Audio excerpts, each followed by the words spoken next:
This next one is called a chubby Chernobyl, which the names you gotta love. The people come up with this name. We used to call that Tim that in high school.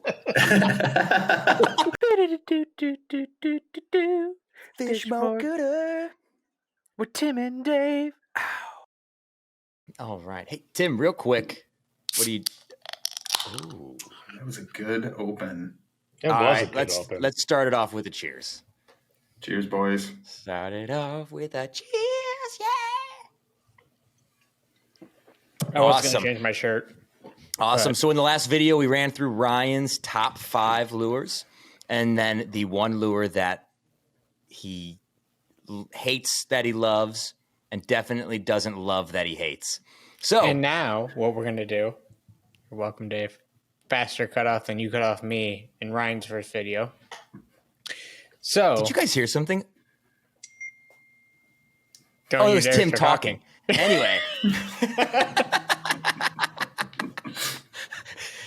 So actually, we have some little new. You know, we've done a few top 5s here. A lot of it's been around bass fishing, but for the first time ever, we have Michael here, and we're going to do a top 5 fly fishing. So I have no idea what to expect. Zip it, Dave. All right, Dave, go ahead. I got too caught up in telling you to be quiet. This is such a stupid question. Is it still a lure? Is it like what? It's not your top 5 lure. Is it your top 5 flies? It's an artificial lure, but yeah, it's a fly. Okay.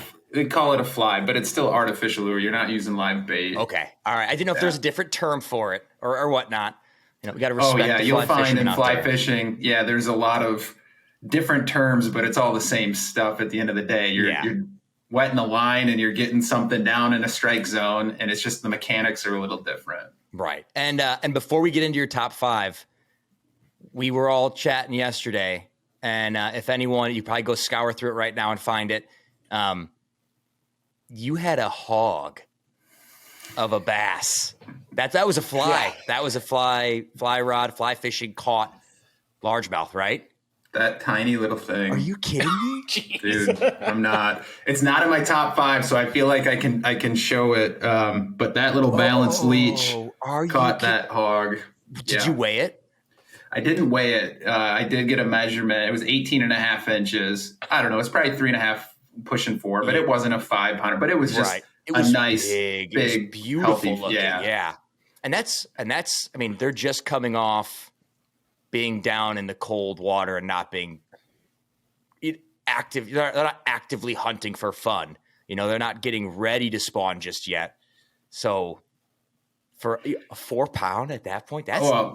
Yeah, it was. I mean, I don't know. My dad was like, "Do you want?" And that's the funny thing too about fly fishing. You don't weigh your fish when you fly fish, which is just kind of bizarre because in bass fishing, it's all about weight and it's about your bag, right? Yeah. In fly fishing, it's all about like, you can get the picture, whatever, but you're trying to keep typically a trout, but you can fly fish for anything, right? Yeah. You're keeping it in the water. You're using barbless hooks. You're trying to get a good, clean release on it as quickly as possible. And trout need cold, clean water, and they can't be out of the water as long as a bass can be out of the water.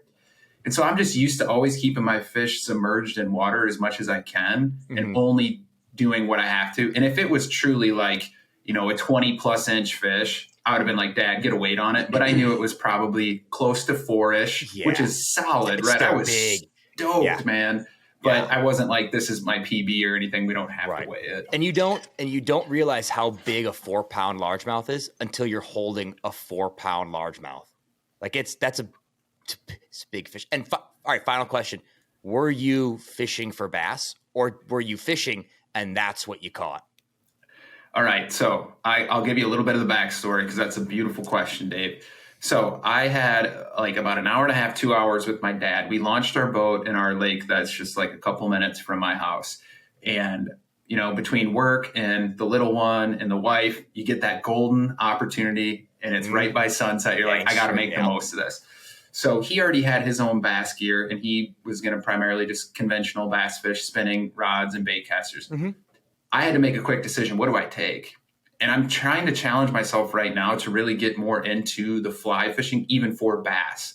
So I took one bait caster because I have to have old reliable, right? In case something's going on with the fly stuff, like you got to at least have one bait caster. I'm not fully off the training wheels yet. But then I grabbed 3 fly rods at different sizes, which I can explain because it's kind of like an ultralight, light, medium, heavy. Like you have different sizes depending on the fish. If you're going panfish, largemouth, muskie, there's even muskie on the lake that I hope to catch on a fly this year would be like the pinnacle, right?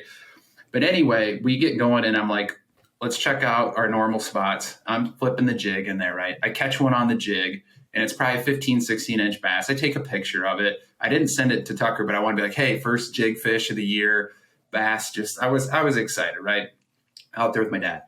So it gets later in the night, and we start cruising closer into the marina. And on Easter Sunday, so just a few days ago, I was over there, and they just stocked some rainbow trout. And this same exact balanced leech right here, this little inch, Alicia's dad catches like a 4 or 5 pound rainbow trout on it on the fly rod. And I was there to net it. And I'm like, that's incredible. So since we weren't nailing the bass and the water temperature is still pretty cold and the lake's still kind of doing its thing, I was like, well, let's at least go back there. Maybe we'll catch a trout, right? So I'm throwing the balanced leech out there. I'm kind of waiting. And instead of just letting it kind of sit there and dance in the water, because a balanced leech means it has a pin in the head, which means it doesn't dive like a crappie jig, like straight down like this. It means it stays horizontal. So you're fishing it from they call it a strike indicator, but it's really like a little foam bobber at the top. And it's just kind of waving in the water about 3-4 feet below. And you have your fly line and you're just waiting for it. So I decided to just start stripping the line in. And what that does is make it start to dart. And sure enough, boom, I get the reaction strike.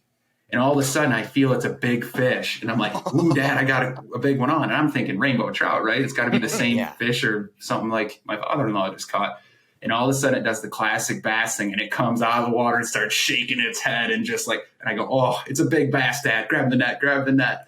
And he's like fumbling around in the boat, trying to extend the net out. Just the classic thing. And I'm holding on for dear life because I have a 4-weight. So it's the equivalent of like almost like an ultralight rod. It might be a little bit bigger than an ultralight, but it's got 4-pound fluorocarbon tippet at the end of it. So I'm like, Dad, and I can't horse it in. I'm pulling this fly line, but I'm also just like keeping it taut and fighting it. And he's jumping up. Dad gets it in. He tries to swing at the net. He misses on the first one. I'm like, I'm totally going to lose this fish. I'm thinking, no. And back to the whole mindfulness thing from the catching leadership episode we did with catch and release. I was like, breathe. Be in the moment. This is part of the journey. Like just like reminding myself to breathe and the basics with this hog on. Finally, I get him back in closer to the boat, and Dad's able to swing down deep into that because I can't like lift him up too hard. It'll snap. He gets it in. I give him a big fist pump, and I'm like, that was our first outing on the boat this year. I caught a big old hog on the fly rod. I love that. That's so awesome. It's crazy. So, Tucker's, and granted, I'm not in tournament bass fishing, and I get it. When you look at the statistics, you got to throw big lures to catch big bass. But the fact that a bass will eat something that little and that big, an 8-inch, it's just amazing. In the pre-spawn, they're hungry and they're just going after it, right? All right, top 5 lures now. Top 5. All right. Let's shoot. So basically, you got to kind of know. Yeah, go ahead. Same questions. Sorry to interrupt you. Same questions. Yeah. Are these top 5 of all time? Are these current top 5 you always throw? Or and are they 5, 4, 3, 2, 1? Or just top 5 is everything in your top 5 bubble?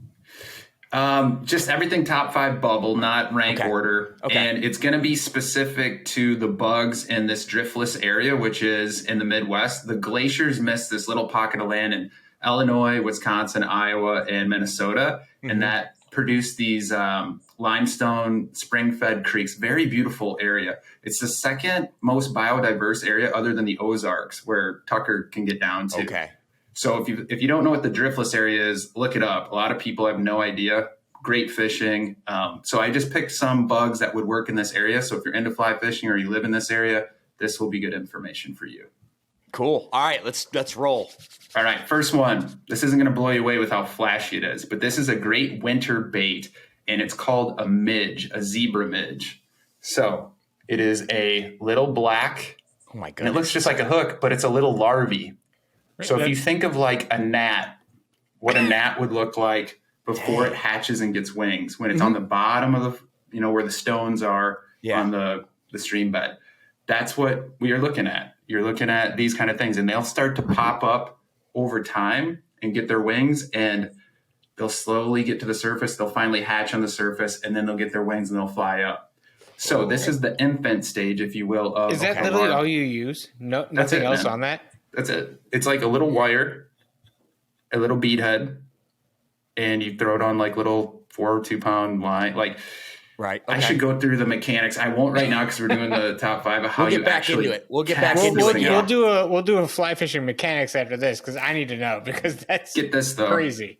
This is a variation, so this still counts as the first one, but this is in catching leadership colors. I had a buddy tie on a catching leadership engine. Sweet. Yeah, that's really cool. And the green, which are our branding colors. Yeah. So when they go to their catching leadership retreats, they leave with some goodies that they'll remember the trip with too. Oh, I love it. I love that. So next up, in the driftless area, this is like a classic. And it's, again, another nymph, which would mean it's in that baby stage and it's on the bottom. You're fishing it. And it's called a pink squirrel. There you go. Ooh. So you have the pink collar and you got the flash on the back, why they call it a squirrel, like a squirrel tail. And this thing doesn't look like an actual, or it doesn't mimic an actual insect in Mother Nature. Mm-hmm. It just is like an attractor pattern. It looks like candy. Like it looks like something a fish is just like candy. That. Yeah, too good not to eat, right? Dave, you have diabetes. Twizzlers. Yeah. So that's the thing in fly fishing. People think it has to be an exact bug. And there are situations when the fish are very finicky that you have to be right on it. Right. And there are other times where you can get away with something that just looks buggy. It looks like, ooh, I'm curious about that, and you'll get them to bite it. So that's very similar to bass fishing, Michael. Like you like there's certain things that looks like nothing, right? Yeah, but it's something that just makes them curious. Like what is that? Or is it because they're aggressive at that point and they just don't like it in their area? Do you know? Like it's something they've never seen before, and it's encroaching in their territory. So here's one of the main differences that you have to think about. So typically in fly fishing, you can fish on lakes like I did last night, and I was using a balanced leech. But typically you're fishing small streams and creeks or rivers. And these fish are opportunistic, and they're positioned in a way that they're looking up, and there's a constant flow of water coming at them. They get a split second to decide, am I going to attack or not attack? Mm-hmm. And if they see something that looks enticing, they're opportunistic. Why not? Gotcha. Boom. And then you set the hook and go. Okay. I gotcha. Yeah. All right. So that was number 2. It was number 2. Number 3. Number 3. This is a classic. It isn't in the color that I've never actually fished this color, but it's the profile, and I'm sure this is going to work. Mm-hmm. This is called a woolly bugger. And so it looks a lot like a crappie jig. This one's called a thin mint because it's got a little bit of green in it. So it's got green, brown, and black in it. And you fish this exactly the same way that you would a crappie lure. So you're going to let it fall, and then you're going to start stripping line in and just letting it dart or fall and letting it dart. Mm-hmm. And bigger fish will eat this. It's not an actual insect per se, but it looks like a minnow. Yeah. And that's part of the game too, right? You think fly fishing is only insects. It's not. Mm-hmm. It also can be minnow imitations too. That's kind of what I imagine when it's like a fly fishing lure or a fly fishing fly. That's like the kind of like shape and profile that would pop into my head. I always thought it was literally having something sit on top of the water and just like pulling it across the top of the water. That's what we're getting to all next. I ever thought fly fishing was. That's what my last 2 are. So let's go to that. So this next one is called a chubby Chernobyl, which the names you gotta love. The people come up with this name. We used to call Tim that in high school. A chubby Chernobyl here, and he's got a green underside to him, kind of that olive green. That's funky. And so this is a foam. This is foam, and it'll sit on the top. And then this piece here will be very visible for you to see it as it's cruising along the water. Oh yeah. And so you'll get a topwater bite similar to like a popper, if you will, bass fishing. But what you do with this in the summertime, when the grasshoppers and things are out and about, you tie what's called a dry dropper. So off the bend of the hook here, you'll tie a foot down or so, or 18 inches, and then you'll put Mr. Pink Squrriel underneath. Now, as this thing's cruising on the water, they have two options. They can hit a bug beneath the surface or hit one on top, which is kind of cool to do and gives you a better strike, chance. Have you ever caught a double? I was going to ask. Was just going to ask. Sorry, have you ever pulled a double? I was so ready. Oh, I have. Everyone was ready to ask. Have you caught two? I have not on a dry dropper. I haven't. I know people have, but I have on a double nymph rig where you'd have two of these ones that are below the surface. All right, yeah. I count it. Yeah, that's awesome. All three of our faces. I can't wait to watch that and edit and watch. I bet all of our faces look the exact same. All right, so this is the last one that we get into before I do my number 6, which we'll get to number 6. This is called a Rainbow Warrior. And so this is also a nymph, and it's really good in the wintertime, and it's kind of like that zebra midge, but it doesn't actually mimic any insect. It just looks like candy. It's got a lot of bling to it. Whoops, let me get it over there for you. A lot of bling, color, flash to it as it's cruising through. And my buddy who did the other one, the Catching Leadership Midge, also did a Catching Leadership Warrior. So this is the Catching Leadership variation of that same fly right there. Does that one stay on the top of the water column, or does that one sink to the bottom? Okay, all right. When it has the bead head on it, it's going to go down, and it doesn't have the wings. Now, if it looked like this one, which I know I can't cheat and make this one of my... I do love this one. That would be on the top because it has all that hackle on it. So it'll sit on the surface and be buoyant, and those look like wings. Yeah. Versus the ones that are more aerodynamic that get down and just have the bead head. That's okay. All right. I got 2 questions before we hit your number 6. Yeah. 1, as you're fishing across the bottom of these, how often are snags? Or are they set up to have the hook up? So most of them are not weedless in the same way that you think of with bass fishing. But if you have the right trailer and the right, I guess when I don't say trailer, but leader or dropper, and you're hitting at the right water, you want it just off the bottom. So if the microphone's the bottom, it's like right here or just nicking a little bit. But if it's too much weight or down, like you're going to get some snags and you have to readjust or maybe retie how far it's getting down. The nice thing about fly fishing, though, is if you get a snag, you're typically in waders. You can walk right out to it. Now, you might blow the hole up a little bit, and you might have to go upstream a little bit, but you can just go in and get it. You're not in 20 feet of water. Yeah. And then number 2, barbless hooks you're fishing with. Love them. Absolutely love them.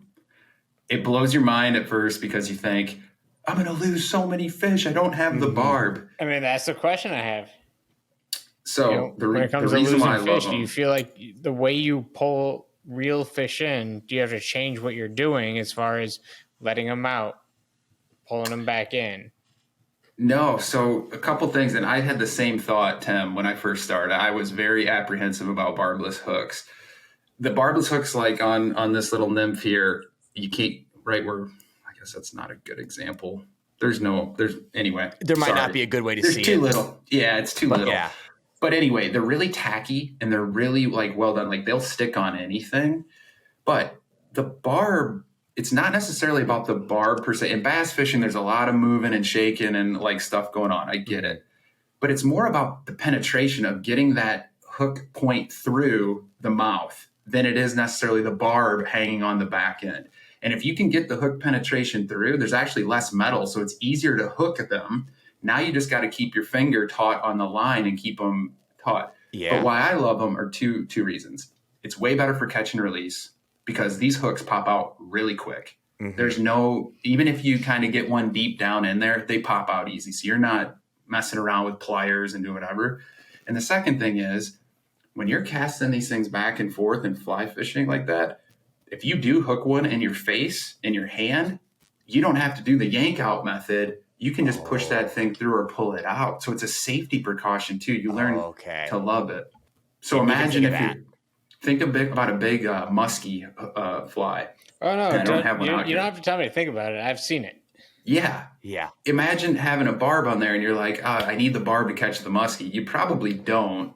it'll attack aggressively. It'll penetrate, and then you keep the tension on the line. But imagine if you're throwing that thing and a gust of wind comes, and all of a sudden you got it in the side of your cheek. You're probably not going to want the barb in there. Push it through and cut it. Go You like getting that right back through the out. back of his leg, where we're like, well, we could push it through and cut it, but it was so close to arteries. We're like, we're going to take you to the hospital and let them do it because we're not doing that out here. Yeah. Yeah. All right, last one, guys. Right, last one. This is number 6, right? This is your. You love. What did I say last? I don't even remember now. You gotta love to hate it. Yeah, you love. Yeah, exactly. I went up to a fly shop and I said, up in the driftless area, I said, what's biting? What do I need? And they said, you absolutely need a Hippy Stomper, which this is called a Hippy Stomper. It looks like a beetle on the top. It's a top one that floats. It's got a red belly underneath it. It's black on top and it's got the white fuzz. And it's one of those ones that'll drift on top. I love the name. I love the idea, but I catch way more fish on the chubby Chernobyl that floats on the top. Or the elk hair. The names are so good. I know the names are incredible. Or the stimulator. This one's called the stimulator. I catch way more fish on these ones. There's a good joke there. Damn Hippy Stomper, I can't catch one on, and I know they'll work, but the Hippy Stomper too. That looks like a really good lure. Like it's got a little red, it's got a little black, it's got the white, it's got a little bit of legs on it. We've seen bugs look like that, right? Like you've seen a bug walking around like your driveway that looks like that. Oh yeah, it looks like a water bug.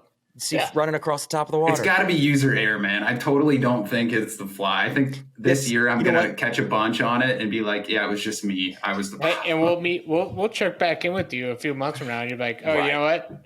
This is number 1. It's all I ever throw. Yeah. Right. And that's the fun part about number 6. It's never the lure. It's always the angler, you know. Sure. But that's why it's fun because, you know, it's because number 6 is always one that other people have caught stuff on and have told you to use it, and there's proof that it can be used to catch a bunch of fish, just not by you. So right. It's all about confidence. Absolutely, Tim. Oh God, yeah. All right, hey, top 5 plus 1. Top 5 plus 1. Fly fishing edition. Our first. Hey, cheers to that. Cheers first. to that. I love it. I'm going to K&K Fishers in Kansas City, Kansas. Good shout out. I haven't been there yet, but I want to get down there when I visit you, Tucker. And we will catch up, and we will do a mechanics on fly fishing episode because you'll like it. It's really cool, guys. Honestly, I mean, and even if it's not, I'm not telling you to sell all your bass gear or whatever, but like it just opens your eyes to so many things, and it's just cool. I don't know. Give it a shot. Fish more gooder with Tim and Dave. Ow.